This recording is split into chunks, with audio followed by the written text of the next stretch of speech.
Hey everyone, welcome back. It's great to be back. Today we're going to be diving into something pretty shocking. Oh, I love it when you say that. Shocking, huh? Yeah, we're tackling the chemistry of lightning. Okay, so lightning bolts. Lightning bolts on this episode of Cocktail Party Chemistry. I think a lot of people just think of it as like a big spark, Right? but there's so much chemistry going on. There is. In fact, I think it's one of those things when you really start to look at it, it's like, whoa, Yeah. this is complicated stuff. It's wild. And we're going to break down 5, I think, really interesting factoids about lightning today. 5. Okay, lay it on me. We've got atmospheric electricity and ionization, All right. charge separation, Okay. air molecule ionization, Mm-hmm. ozone production, Feeling good. and nitrogen fixation. Now we're talking. That's right. So we're talking about how lightning can actually fertilize plants. We are. All of this is coming straight from, potential episode topics for Cocktail Party Chemistry. Oh, so this is like behind the scenes action. This is behind the scenes. This is how we make the magic happen, folks. I like it. Okay, so first up, atmospheric electricity and ionization. So I know lightning is a spark, it's electricity, Right. but how does air get electric? Well, think about like, when you rub a balloon on your hair, right? You get that static cling. Yes. Same principle, Okay. same basic principle at work in storm clouds. All that like swirling and colliding of ice crystals and water droplets. It's creating friction. It's building up a charge, like rubbing the balloon. But instead of making your hair stand on end, we get this huge electric potential difference between the cloud and the ground. So it's like the giant balloon rubbing against the earth. Yeah, it's like a massive invisible balloon rubbing against the earth. Yeah. And all that buildup is just waiting to zap something. Exactly. It's waiting. Yeah, it's like a giant capacitor storing up all this energy. And then here's where it gets interesting. The electric field from this charge imbalance, it gets so strong, it actually strips electrons from air molecules, Whoa. and that's ionization. Okay. And that turns air from an insulator, which we think of it as, into a conductor. Wait, so you're saying air can become like a wire? It can, yeah. It's one of those things that's like, whoa, wait a minute, air? That's weird. Yeah, the air is usually an insulator, but these electric fields are so strong that even air molecules can't resist. That's crazy. Yeah, and those freed electrons, they make a path for the lightning. Okay, so we've got the electric buildup. Now we've got these pathways in the air. But how does the lightning actually, form? Right, so that's where the charge separation comes in. Inside the cloud, it's chaotic. It's ice crystals, water droplets, all bumping into each other. Like a slushy in the sky, Like a giant slushy in the sky, yeah. but electric. With a lot more electricity. Yeah, exactly. And all those collisions, they're creating friction. Again, like the balloon, it strips electrons. So some particles become more positive, others become more negative. And the lighter positive ones, they rise to the top. Okay. And the heavier negative ones sink to the bottom. So the cloud's like sorting itself out by charge. It is, yeah. What's a good analogy? It's like an electric layer cake. You've got your layers. Yeah, okay. And this sets everything up for that lightning bolt. So you've got a negative bottom of the cloud and a positive ground below it. They're like calling out to each other? They are, yeah. But how does the spark actually jump? I mean, there's still air in between them. Right. Even if some of it is conductive now. Yeah, that's a good point. So here's the thing. That electric field from the cloud, it doesn't just stay inside the cloud. It goes down towards the ground. It reaches out.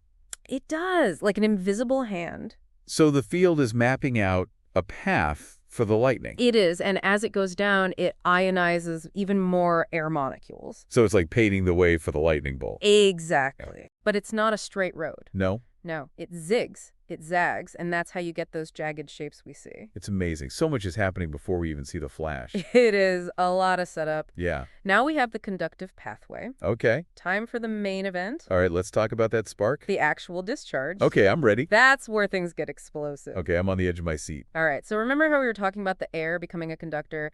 That's key to how the lightning bolt forms. It's not like one big spark jumps all at once from the cloud to the ground. Really? I always thought it was like, boom, there's the lightning. So what's actually going on? It's more of a two-step thing. First, you have this thing called a stepped leader. A step leader. It's like this faint, negatively charged streamer, and it kind of zigs and zags down from the cloud, following that path we were talking about, that ionized path. So it's like the lightning is testing the waters. Yeah, exactly, like feeling its way down to the ground. And here's the cool part.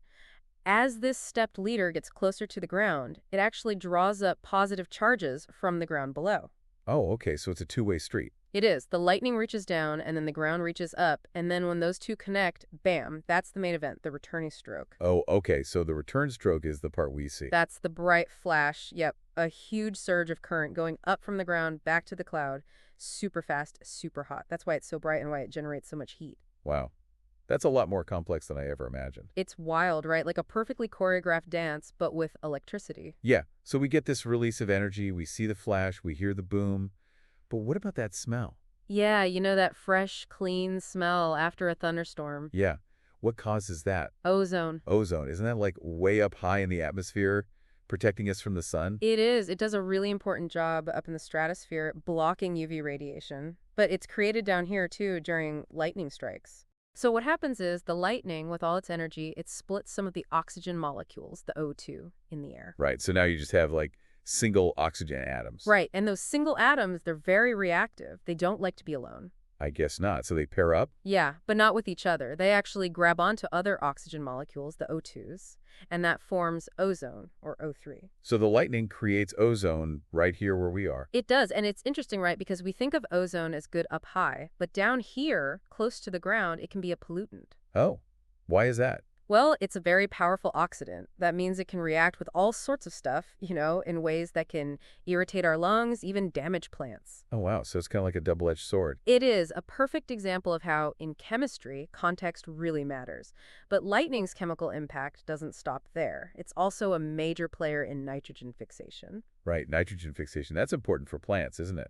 It is. Plants need nitrogen to grow, but most of the nitrogen in our air is nitrogen gas, or N2, and that's really stable, really hard for plants to use directly. So how do they get the nitrogen they need? Well, that's where lightning comes in. The energy of the lightning bolt can actually break those super strong bonds in nitrogen gas. Oh, wow. Okay. So what happens to the nitrogen once it's broken apart? It reacts with oxygen in the air, forms things like nitrates and nitrites, Okay. and those are compounds that plants can actually use. They get dissolved in rainwater, and then they end up in the soil. So it's like lightning is fertilizing the soil. You could say that, yeah. It's providing essential nutrients, and it's one of the biggest natural sources of fixed nitrogen in a lot of ecosystems. That's incredible. I never realized how much was going on chemically during a thunderstorm. It's wild, right? It's like a whole hidden world up there. We started with this electric buildup, then the formation of the lightning bolt itself, the ozone, the nitrogen fixation, and it's all connected. It is. It's a great reminder that chemistry is happening everywhere, all the time, even in the middle of a storm. So we've talked about how lightning creates ozone, but what happens to that ozone afterward? Does it stick around? That's a great question, and to answer it, we need to talk about from other players in the atmosphere. Ozone is reactive, which means it's always interacting, always bumping into other molecules. It's kind of like a dance. Okay, so ozone is reactive. It's doing stuff in the atmosphere.